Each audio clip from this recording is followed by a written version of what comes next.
जम्मू कश्मीर में आतंकियों के साथ मुठभेड़ के दौरान भारतीय सेना के वीर सपूत नवगछिया के इस्माइलपुर प्रखंड अंतर्गत भिट्टा गांव निवासी हवलदार संतोष यादव वीर गति को प्राप्त हो गए। इस हृदय विदारक घटना से पूरे गांव में शोक की लहर दौड़ गई है। देश ने एक और जाबाज सपूत खो दिया, जिसकी बहादुरी और देशभक्ति को हमेशा याद रखा जाएगा। शहीद संतोष यादव के पिता का नाम श्री चंद्रदेव यादव है। उनके परिवार में पत्नी, 3 बेटियां और 1 बेटा है। शहीद का सबसे बड़ा सपना था कि उसकी बड़ी बेटी दरोगा बने। अब यह सपना सिर्फ उनका नहीं, पूरे क्षेत्र का संकल्प बन गया है। बुधवार की देर शाम पूर्णिया सांसद पप्पू यादव ने शहीद के आवास पर पहुंचकर परिवार से मुलाकात की और उन्हें 1 लाख रुपए की तत्काल आर्थिक सहायता दी। उन्होंने परिवार को सांत्वना देते हुए कहा कि सरकार से मांग की गई है कि शहीद की पत्नी को सरकारी नौकरी और परिवार को 4 करोड़ की आर्थिक सहायता प्रदान की जाए। साथ ही उन्होंने यह भी संकल्प लिया कि शहीद की बेटी को दरोगा बनाकर ही उनका सपना पूरा किया जाएगा। शहीद हवलदार संतोष यादव का बलिदान भारतवर्ष के लिए गौरव और प्रेरणा की बात है। उनकी वीरता, साहस और देशभक्ति को युगों युगों तक याद किया जाएगा। प्रधानमंत्री नरेंद्र मोदी 22 मई को वर्चुअल माध्यम से पिरपैती रेलवे स्टेशन का उद्घाटन करेंगे। यह विकास कार्य केंद्र सरकार की महत्वाकांक्षी अमृत भारत स्टेशन योजना के तहत किया गया है, जिसमें स्टेशन को 18 करोड़ रुपए से अधिक की लागत से अत्याधुनिक सुविधाओं और आकर्षक डिजाइन के साथ नया रूप दिया गया है। स्टेशन का कायाकल्प अब न सिर्फ इसके बाहरी स्वरूप में दिखाई देगा, बल्कि यात्रियों को मिलने वाली सुविधाओं में भी स्पष्ट रूप से झलकेगा। स्टेशन पर अब स्वच्छ और वातानुकूलित प्रतीक्षालय, सुव्यवस्थित और आकर्षक प्लेटफॉर्म, डिजिटल सूचना प्रणाली, बेहतर प्रवेश एवं निकास मार्ग और अन्य सभी आवश्यक सुविधाएं जो किसी बड़े स्टेशन की पहचान होती है। इस ऐतिहासिक मौके पर स्थानीय लोगों में खुशी की लहर है। क्षेत्र के लोग गर्व के साथ इसे प्रधानमंत्री की ओर से पिरपैती के लिए बड़ा सौगात मान रहे हैं। ये हमारे क्षेत्र के लिए बहुत सौभाग्य की बात है, खासकर पिरपैती के लिए, कि हमारे ही समय में उसका शिलान्यास हुआ। और ये बताते हुए खुशी हो रही कि 22 मई यानी परसों जो है कि उसका उद्घाटन होगा। और इस मंडल में, ये मालदा मंडल में मात्र 2 स्टेशन भी बनकर तैयार हो गया है, एक राजमहल, दूसरा पिरपैती। और पिरपैती जो है कि जगमगा रहा है और क्षेत्रवासियों में अपार खुशी है। बहुत खुशी की लहर थी। जब हम लोग बोल रहे थे तो लोग लग रहा था सपना देख रहे थे, सपना साकार हुआ है। तो हम आपके माध्यम से क्षेत्रवासियों को इसके लिए बहुत बहुत बधाई देते हैं, साथ ही शुभकामना देते हैं।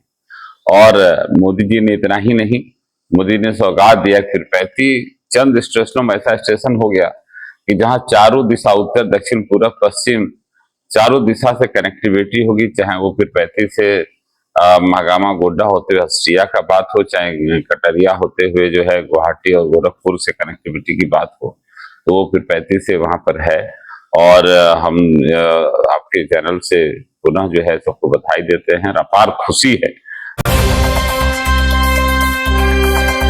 भागलपुर सैंडिस कंपाउंड मैदान स्थित योगा केंद्र में आज राजस्व कर्मचारियों ने अपनी 7 सूत्रीय मांगों को लेकर 1 दिवसीय धरना प्रदर्शन किया। कर्मचारियों ने मार्च माह में भी इसी मुद्दे को लेकर धरना दिया था। तब प्रशासन से उन्हें मांगों पर शीघ्र कार्रवाई का आश्वासन मिला था, लेकिन अब तक कोई ठोस कदम न उठाए जाने के कारण कर्मचारियों में गहरा आक्रोश व्याप्त है। धरना स्थल पर उपस्थित कर्मचारियों ने बताया कि उनकी प्रमुख मांगों में वेतन विसंगतियों का समाधान करना, समय पर पदोन्नति सुनिश्चित करना, सेवा शर्तों में सुधार और कार्यस्थल पर बेहतर सुविधाओं की उपलब्धता कराना है। कर्मचारियों ने प्रशासन पर वादा खिलाफी का आरोप लगाते हुए कहा कि उनकी मांगों को अनदेखा किया जा रहा है, जो उनकी सहनशीलता की सीमा पार कर चुका है। राजस्व कर्मचारियों ने चेतावनी दी कि यदि उनकी मांगों पर जल्द ध्यान नहीं दिया गया तो वे अपने आंदोलन को और अधिक तेज करेंगे। स्ट्राइक हम लोग का पूर्व में भी 4 मार्च 2025 से शुरू हुआ था। पूरे बिहार के राजस्व कर्मचारी 4 मार्च से स्ट्राइक पर थे। स्ट्राइक पर जाने के बाद 10वां दिन अपर मुख्य सचिव महोदय के माध्यम से लिखित पत्र के माध्यम से यह आश्वासन दिया गया कि आप लोगों के मांगों पर विचार किया जाएगा। हम लोग का मांग था कि हम लोग का पदस्थापन बिहार के सभी जिलों के राजस्व कर्मचारी का पदस्थापन अपने गृह जिला से 400-500 किलोमीटर दूरी पर कर दिया गया और इतनी दूरी से नौकरी करना और अल्प वेतन में जो कि 1900 ग्रेड पे है अपना गुजर बसर करना मुश्किल हो रहा है। इतनी कठिनाई में हम लोग 10 दिन किए, उस पर जो है अभी तक विचार ही हो रहा है।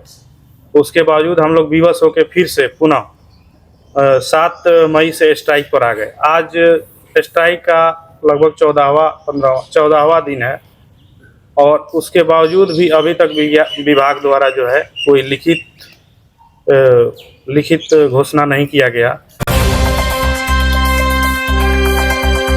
भागलपुर में सड़क सुरक्षा को लेकर लोगों में जागरूकता फैलाने के उद्देश्य से जीवन जागृति सोसाइटी द्वारा मनाली चौक पर एक विशेष आयोजन किया गया। इस अवसर पर स्कूली बच्चों के बीच हेलमेट का वितरण किया गया ताकि उनमें बचपन से ही ट्रैफिक नियमों के प्रति जागरूकता विकसित की जा सके।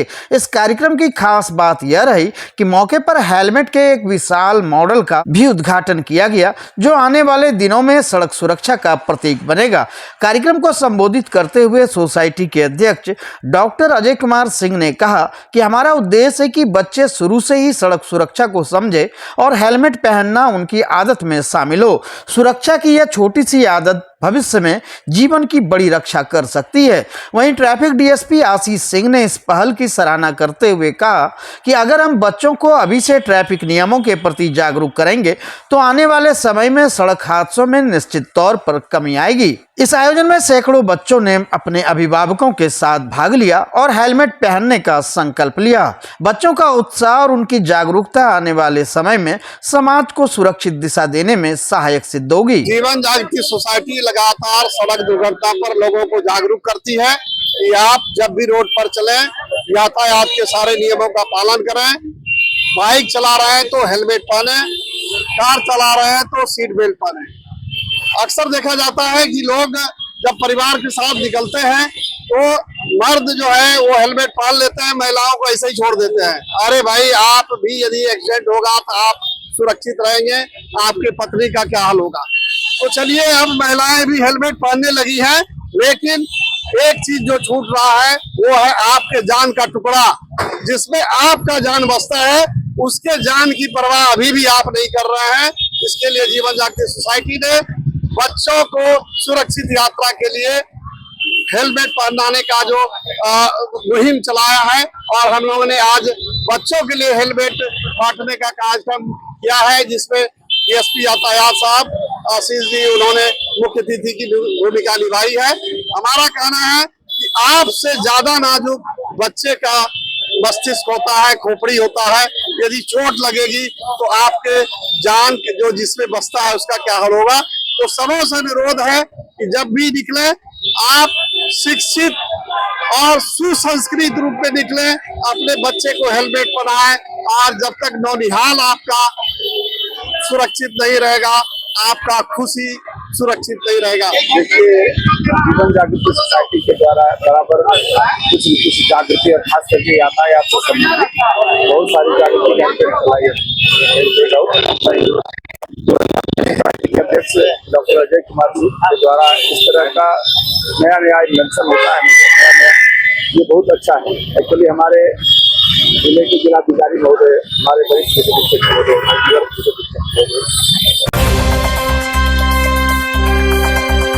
भागलपुर जिले के पिरपैती क्षेत्र में विकास की एक नई किरण जलने जा रही है। यहाँ 2400 मेगावाट क्षमता वाले ताप विद्युत संयंत्र की स्थापना की तैयारी जोरों पर है। इस महत्वाकांक्षी परियोजना को कोल इंडिया के सहयोग से पूरा किया जाएगा, जिसमें केंद्र सरकार द्वारा 21,000 करोड़ रुपए से अधिक का निवेश प्रस्तावित है।